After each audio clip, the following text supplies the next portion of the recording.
আমরা কি কথা মনে করতে চাই যে শবে বরাতের মতো এত বড় সওয়াবের কাম, তারপরে মিলাদের মতো এত বড় সওয়াবের কাম, এগুলো আমরা কেন করব না? প্রিয় ভাই, সব করব না এই কারণে যেহেতু আল্লাহ রসুল তা করেন নাই, সাহাবায়ে কেরাম তা করেন নাই।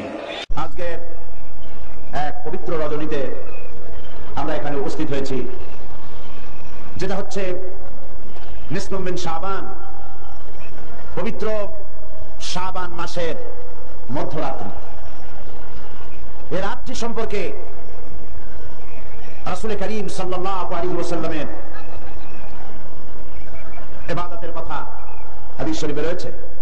হযরত আয়েশা সিদ্দিকা রাদিয়াল্লাহু তাআলা আনহা তিনি বর্ণনা করেছেন, আমি ঘুমের থেকে জেগে রাসূল করিম সাল্লাল্লাহু আলাইহি ওয়াসাল্লামকে আমার কাছে পাইনি, খুঁজে খুঁজে তাকে পেলাম,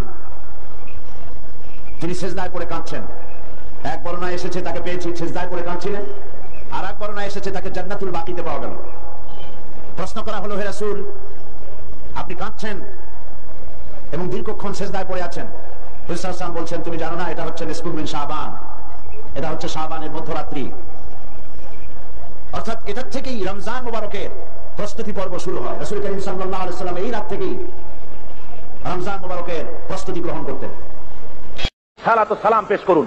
ইয়া নবী সালাম আলাইকা, ইয়া রাসূল সালাম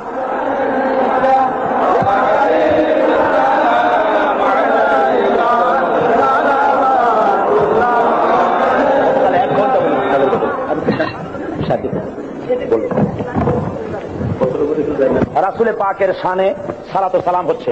গতকাল আমি দুই একজন হাঁটতে দেখেছি, এই বেয়াদবিটা কেউ করবেন, যে যেখানে হাতটা চা থামায় দেন, কাউকে হাঁটতে দিবেন না, বেয়াদবি। রাসূলের শানে খুব মহব্বতের সাথে সালাম পেশ করেন। মদিনা মুনাওয়ারায় ফেরেশতারাই সালাম পৌঁছে দেবেন, মহব্বতের সাথে পড়েন, ইয়া নবী সালাম। আমরা ওই কাজ করতেই পারি না যেই কাজের মধ্যে আল্লাহ এবং আল্লাহ রসুল এবং সাহাবায়ে কেরাম যেটা স্পষ্ট ভাবে সহিহ হাদিস কর্তৃক প্রমাণিত নয়, আমরা তা করতে পারি না। বলেন, করতে পারি না।